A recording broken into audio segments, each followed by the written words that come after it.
মুহূর্তেই সব জল্পনা কল্পনার অবসান ঘটিয়ে ঠাকুরগাঁও জেলা আমিরের বিরুদ্ধে যে ষড়যন্ত্র, সেই ষড়যন্ত্রের মুখোশ উন্মোচিত হয়েছে। ষড়যন্ত্র ব্যর্থ হয়েছে, আসল সত্য বের হয়ে এসেছে, জামাত জিতে গেছে।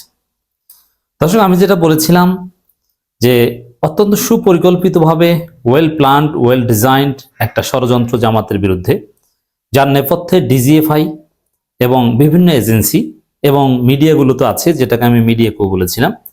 আমি বলেছিলাম যে ষড়যন্ত্র বেশিক্ষণ টিকবে না। হ্যাঁ, টিকে নাই, সত্য বের হয়ে গেছে। দর্শক, এই সত্য শেয়ার করে জামাত, শিবির, দাঁড়িপাল্লা 11 দলীয় জোটের প্রত্যেক লোক যারা এটা শুনবেন, শেয়ার করে সবাইকে জানিয়ে দেওয়ার সুযোগ করে দিন যে না, ঠাকুরগাঁও জেলা আমির কোনো অবৈধ, কোনো অন্যায় কাজ করেননি। তিনি তার নিজের বৈধ ব্যবসায়িক টাকা বৈধভাবে নিয়ে যাচ্ছিলেন। দেখেন ঘটনাটা কি ঘটেছে। ঢাকা শাহজালাল আন্তর্জাতিক বিমানবন্দর থেকে কাস্টমস কর্তৃপক্ষের ক্লিয়ারেন্সের ভিত্তিতে সব প্রক্রিয়া মেনটেন করে, এর মানে সরকারকে বা কর্তৃপক্ষকে, রাষ্ট্রকে জানিয়ে বৈধ টাকাটা তিনি বহন করছিলেন। এর মানে শাহজালাল আন্তর্জাতিক বিমানবন্দর থেকে তিনি সৈয়দপুর গিয়েছেন। শাহজালাল এয়ারপোর্ট কিন্তু ক্লিয়ারেন্স দিয়েছে যাচাই বাছাই করে, এবং ওই টাকা কিসের সবকিছু খতিয়ে দেখেছে, তারপরে ক্লিয়ারেন্স দিয়েছে, এবং এটা আইনগত কোনো বাধা বিপত্তি নেই। কিন্তু ওরা নাটকটা সাজিয়েছে সৈয়দপুরে। দেখেন, খুব সহজ বিষয়, যেটা আপনি সরকার যেটা বৈধতা দিল যাচাই বাছাই করে শাহজালাল বিমানবন্দর থেকে, ওইটা ওইখান থেকে আটকের কোনো অধিকার নাই। হ্যাঁ, ওরাও এখন পিছু উঠবে, ওরাও এখন চুপচাপ বসে থাকবে ষড়যন্ত্রকারীরা, কিন্তু অপপ্রচার তো করেছে। বিষয়টা এইভাবে ছিল যে ওইখানে এরকম একটা নাটক করা হবে, যেহেতু এটা জানতো, কারণ এটা তো সব অনলাইন। ঢাকা শাহজালাল আন্তর্জাতিক বিমানবন্দর কর্তৃপক্ষ যাচাই বাছাই করে তার বৈধ টাকা বহনের অনুমতি দিয়েছে, কারণ ওইটা সৈয়দপুর কর্তৃপক্ষ তো জানছো, ওইখানে ডিজিএফআই বা বিএনপি এবং ভারতের দালালেরা ছিল। তারা মুহূর্তে একটা নাটকীয়তা ঘটিয়ে দিয়েছে, আর ঠাকুরগাঁও জেলা আমির মুরব্বী মানুষ অতটা বুঝতে পারেনি, তাকে বিব্রত করেছে। মুহূর্তের মধ্যে মিডিয়াগুলো রিপোর্ট করেছে, এবং বিভিন্ন ভুয়া ফটোকার্ড বা এগুলো অলরেডি বানানো ছিল মনে হয়, ওটা পোস্ট করে দিয়েছে। এবং সবচেয়ে ইন্টারেস্টিং বিষয়, এটার সাথে যে কচুকাজ জড়িত, মানে ডিজিএফআই জড়িত, প্রমাণটা কি? পুরো বিমানবন্দরের পুরো সিসিটিভি ফুটেজ জুলকারনাইন সাহের সাথে সাথে পোস্ট করেছে। ও এটা জানলো কিভাবে? এর মানে এটা প্রি প্ল্যান ছিল, ওর কাছে সরবরাহ করা হয়েছে মুহূর্তের মধ্যে। কিন্তু না, আল্লাহর রহমত, আলহামদুলিল্লাহ, যে রহস্য উদ্ঘাটিত হয়ে গিয়েছে।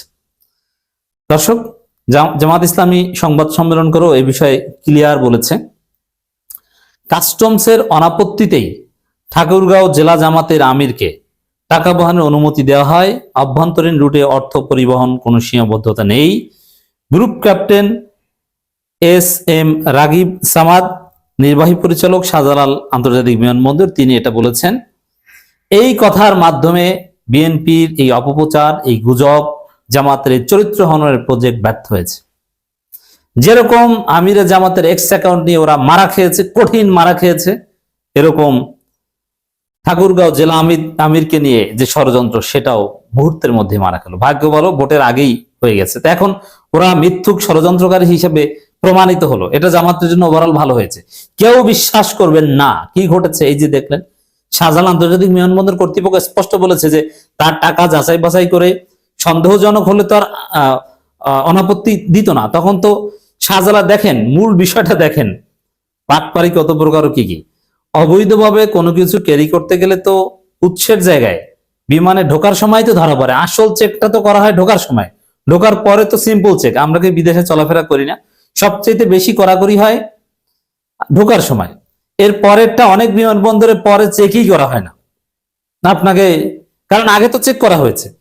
তো অলরেডি বৈধ একটা বিষয়, সেটা ওখানে সৈয়দপুরে ডিজিএফআই বিএনপি ষড়যন্ত্র করে, মির্জা ফখরুলের প্রভাবাধীন এলাকা ষড়যন্ত্র করে তারা এই ঘটনা ঘটিয়েছে। কিন্তু ভাগ্য ভালো, শাহজালাল আন্তর্জাতিক বিমানবন্দরের সৎ কর্মকর্তা ছিল, তারা বলে দিয়েছে, এই group captain M Ragib Samad বলে দিয়েছেন যে না, এটা কোনো সমস্যা না, আমরা আগেই ক্লিয়ারেন্স দিয়েছিলাম। এখন দেখেন, আরেকটা প্রশ্ন বলি, ঠাকুরগাঁও জেলা আমিরের কাছে ওই বিমানবন্দর কর্তৃপক্ষ, কাস্টমস পুলিশ থেকে শুরু করে আরো যারা ছিল, এমনকি পুলিশ সুপার, এদের সবাইকে ক্ষমা চাইতে হবে, নইলে ওদের খবর আছে নির্বাচনের পর, এক টাকাও ছাড়া হবে না। আমি আগেই বলেছিলাম একটাকেও ছাড়া যাবে না। ওদের বিরুদ্ধে আজকে রাতের মধ্যেই এই অপপ্রচারের জন্য ব্যবস্থা নিতে হবে, মামলা করতে হবে। জামাত এখন স্মার্ট। তবে ওভারঅল দুর্বলতা জামাতের, ঠাকুরগাঁও জেলা আমির অসুস্থ হয়ে গিয়েছিল মানসিক চাপে, এই অসুস্থটাকে ওরা মুখ লুকানো বলে প্রচার করেছে। আরে সে অসুস্থ হয়েছিল গর্ধব কোথাকার, গাধা কোথাকার। তো দর্শক দেখেন, ওরা নাটকটা ভালোভাবে সাজাতে পারেনি। পুলিশ সুপারের কাছে অথবা পুলিশের কাছে জিজ্ঞেস করেছে সাংবাদিকরা যে কেন আটক করেছেন তাকে, কি পাওয়া গেছে বলতে পারে না, যে কত টাকা ওটা বলতে পারে না, বলে যে টাকা গণনা চলছে, কিসের টাকা তাও বলতে পারে না। আচ্ছা, কত টাকা আটক করা হয়েছে, মানে পরে হয়তো টাকা গণনা করা হয়েছে, কিন্তু যখন জিজ্ঞেস করেছে সাংবাদিকরা, সৎ সাংবাদিকরা, তখন কত টাকা কিসের টাকা কিছুই বলতে পারে না। আরে ভাই, কত টাকা কিসের টাকা বলতে পারে না, তার আগে আপনি গ্রেপ্তার বলেন কেন?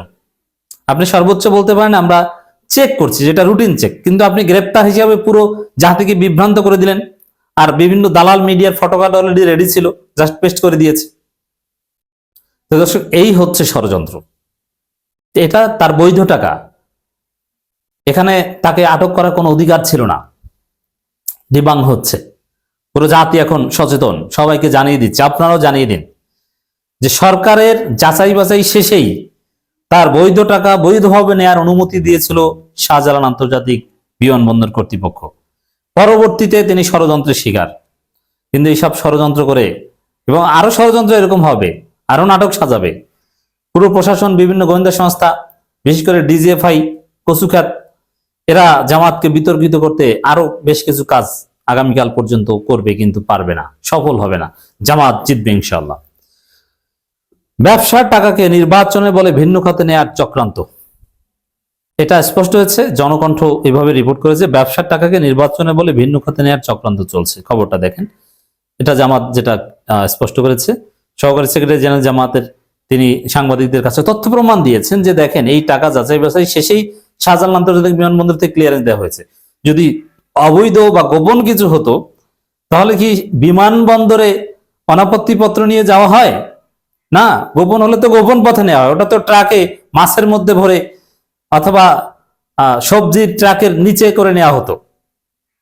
এভাবে বিমানবন্দরে তো সবকিছু ডিজিটাল, কোনো দুর্বিসন্ধি বা অনৈতিক কোনো ইচ্ছা থাকলে এইভাবে এয়ারপোর্ট থেকে নেওয়া হয় না। ওরা নাটক সাজাতে এখন ঠিক মতো পারে না, কয়েক মিনিটের জন্য বিভ্রান্ত করে, দিন শেষে ওরা ধরা পড়ে। তো এভাবেই জল্পনা কল্পনা অবসান ঘটেছে দর্শক। এবং ঠাকুরগাঁও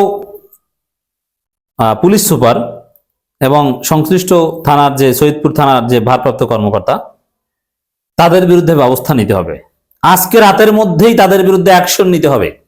তারা জামাতের বিরুদ্ধে এই ষড়যন্ত্রের সাথে জড়িত।